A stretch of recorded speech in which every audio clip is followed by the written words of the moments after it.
वितर्क बाधने प्रतिपक्ष भावनम।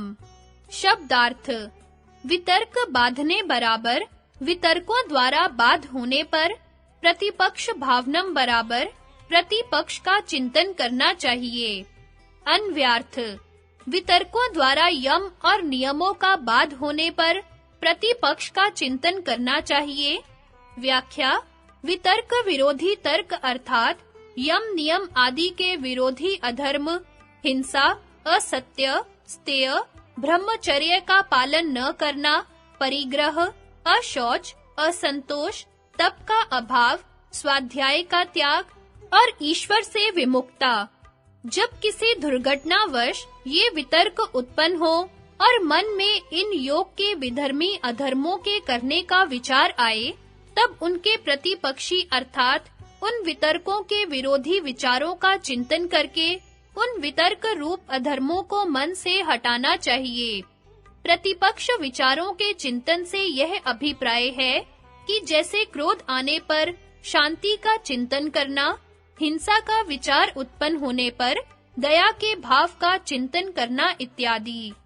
व्यास भाष्य अनुसार प्रतिपक्ष भावना: जब इस ब्रह्म ज्ञान इच्छुक योगी के चित्त में अहिंसा आदि के विरोधी हिंसादि वितर्क उत्पन्न हो कि मैं इस वैरी का हनन करूंगा, इसको दुख पहुंचाने के लिए असत्य भी बोलूंगा, इसका धन भी हरण करूंगा इत्यादि, इस प्रकार दुर्मार्ग वाली अति बाधक वितर्क ज्वर से जलती हुई अग्नि के समान यम नियमों का बाध होने लगे, तब इनमें प्रवृत्त न होवे, किंतु इन वितर्कों के विरोधी पक्षों का इस प्रकार बार-बार चिंतन करें कि संसार की घोर अग्नि में संतप्त होकर उससे बचने के लिए सब भूतों को अभय दान देकर मैंने योग मार्ग की शरण ली है।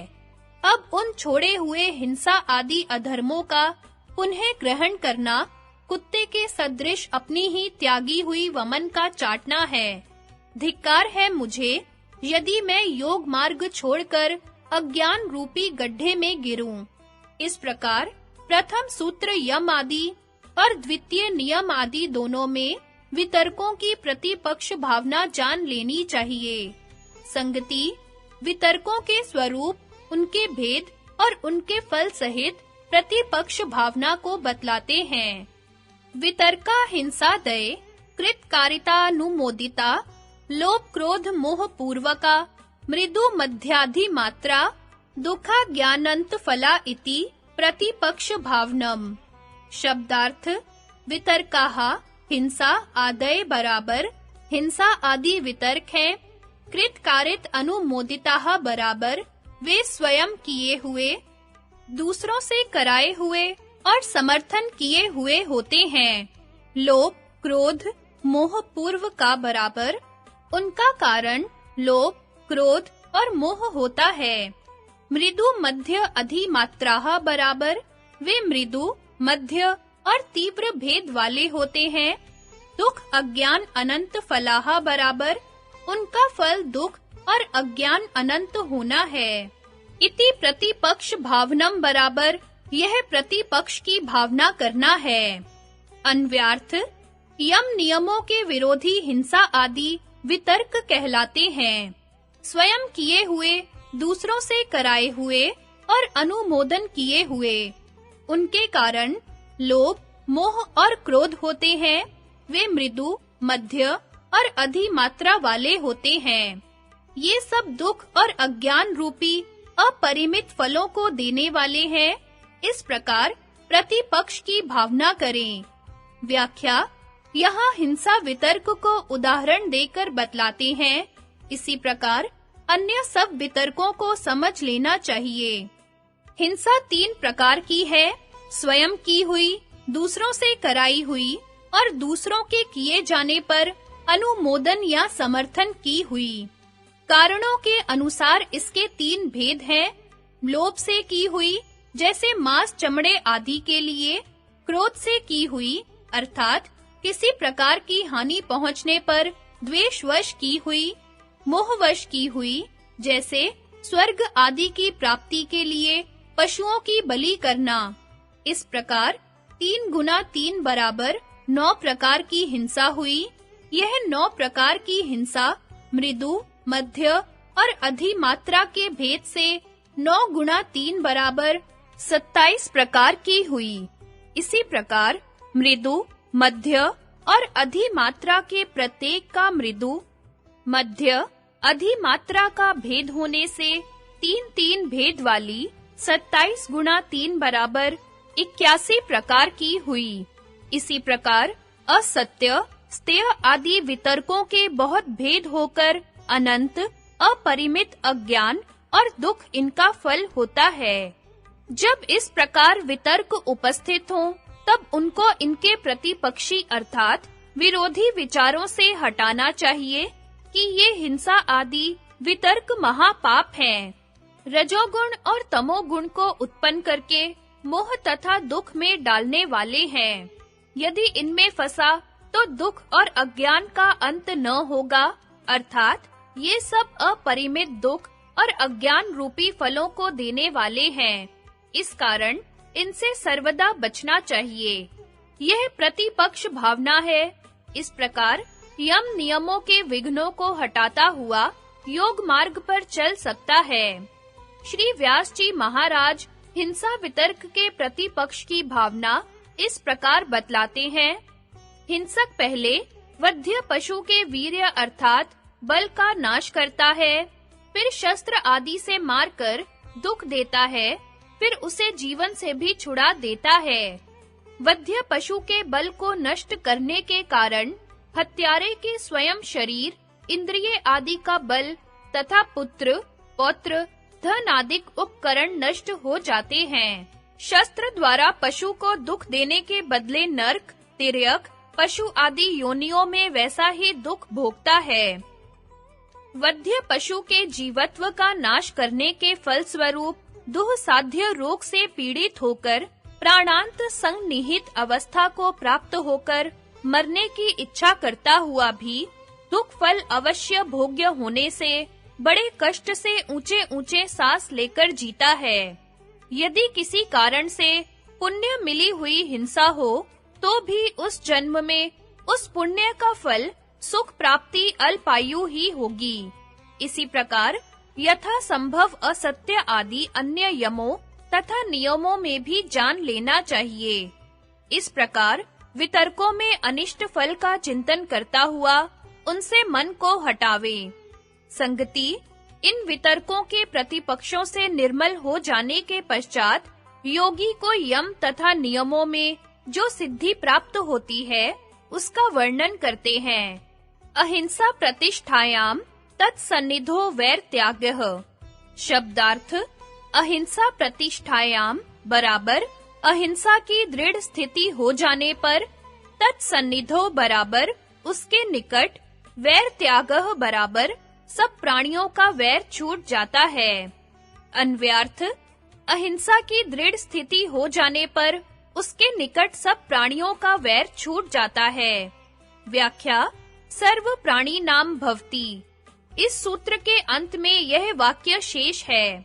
जब योगी की अहिंसा पालन में दृढ़ स्थिति हो जाती है, तब उसके अहिंसक प्रभाव से उसके निकटवर्ती सब हिंसक प्राणियों की भी अहिंसक वृत्ति हो जाती है। अहिंसा निष्ठ योगी के निरंतर ऐसी भावना और यत्न करने से कि उसके निकट किसी प्रकार की हिंसा न होने पावे, उसके अंतःकरण से अहिंसा की सात्विक धारा इतने तीव्र और प्रबल वेग से बहने लगती है कि उसके निकटवर्ती तामसी हिंसक अंतःकरण भी उससे प्रभावित होकर तामसी हिंसक वृत्ति को त्याग देते हैं। किसी हिंसक में भी हिंसा की भावना इतनी उग्र हो जाती है कि अपने निकटवर्ती अहिंसक में भी हिंसा वृत्ति उत्पन्न कर देती है। जब कभी दो ऐसे मनुष्यों का संपर्क हो जाता है जिनमें परस्पर दो विरोधी भाव, अहिंसा अर्थात अच्छाई और हिंसा अर्थात बुराई, अपनी पराकाष्ठा को पहुँचे हुए होते हैं, तब उन दोनों में बड़ा भारी संघर्ष चलता है। अंत में जो अधिक शक्तिशाली होता है, वह दूसरे को परास्त कर देता है। उदाहरणार्थ, अहिंसा और हिंसा के स्वभाव वाले दो ऐसे व्यक्तियों का जो अपने गुण व अवगुण में परिपक्वता प्राप्त किए गए हैं, देवयोग से संपर्क हो जाए तो एक लंबे समय तक उन दोनों में संघर्ष चलेगा। अहिंसक हिंसक के प्रति भलाई करता रहेगा और हिंसक अहिंसक के प्रति बुराई। यदि हिंसक अपने इस बुरे स्वभाव में अधिक प्रबल है तो अहिंसक को भी हिंसक बना देगा। अर्थात हिंसक को बराबर बुराई करते हुए देखकर उसमें भी द्वेष के भाव उत्पन्न हो जाएंगे। वह विचारेगा कि इस दुष्ट के साथ हम बराबर भलाई करते चले आए हैं, किंतु यह बुराई करता ही रहता है। इसको इसकी बुराई की सजा देनी चाहिए। और वह फिर उसके साथ बुराई करने लगता है। यदि अहिंसक की भलाई का स्वभाव अधिक बलवान है, तो वह अपना प्रभाव हिंसक पर डाल सकेगा। अर्थात हिंसक विचार करेगा कि मैं इस मनुष्य के साथ बुराई ही करता रहा हूँ और यह उसका उत्तर भलाई से ही देता रहा है। द्वेष भाव दूर होकर उसके मन में सद्भावना उत्पन्न हो जाएगी। इस प्रकार अहिंसा की हिंसा पर विजय प्राप्त हो जाती है। देश के विभाजन के पश्चात पाकिस्तान और भारतवर्ष दोनों स्थानों में सांप्रदायिक हिंसा की भावना इतने उग्र रूप से फैल रही थी कि सत्य और अहिंसा निष्ठ महात्मा गांधी का सारा प्रयत्न उसके रोकने में विफल हो रहा था। अंत में अपने प्राणों की बलि देकर दोनों स्थानों में इतने व्यापक रूप से फैली हुई हिंसा को पूर्णतया रोकने में सफल हुए। सत्य प्रतिष्ठायाम क्रियाफलाश्रयत्वम। शब्दार्थ सत्य प्रतिष्ठायाम बराबर सत्य में दृढ़ स्थिति हो जाने पर, क्रियाफल आश्रयत्वम बराबर क्रियाफल का आश्रय बनती है। अन्व्यार्थ सत्य में दृढ़ स्थिति हो जाने पर क्रियाफल का आश्रय बनती है। व्याख्या जिस योगी की सत्य में दृढ़ स्थिति हो गई है, उसकी वाणी से कभी असत्य नहीं निकलेगा, क्योंकि वह यथार्थ ज्ञान का रखने वाला हो जाता है। उसकी वाणी अमोघ हो जाती है। उसकी वाणी द्वारा जो क्रिया होती है, उसमें फल का आश्रय होता है। अर्थात जैसे किसी को यज्ञ आदि क्रिया के करने में उसका फल होता है, इसी प्रकार योगी के केवल वचन से ही वह फल मिल जाता है। यदि वह किसी से कहे कि तू धर्मात्मा अथवा सुखी हो जा, तो वह ऐसा ही हो जाता है। सत्यनिष्ठ योगी के निरंतर ऐसी भावना और धारणा रखने से कि उसके मुख से न केवल भूत और वर्तमान के संबंध में, किंतु भविष्य में होने वाली घटनाओं के संबंध में भी कोई असत्य वचन न निकलने पावे, सत्य की प्रबलता से उसका अंतःकरण इतना स्वच्छ और निर्मल हो जाता है कि उसकी वाणी से वही बात निकलती है जो क्रिया रूप में होने वाली होती है। अस्तेय प्रतिष्ठायाम सर्वरत्नोपस्थानम। शब्दार्थ अस्तेय प्रतिष्ठायाम बराबर अस्तेय की दृढ़ स्थिति होने पर सर्वरत्न उपस्थानम बराबर सब रत्नों की प्राप्ति होती है।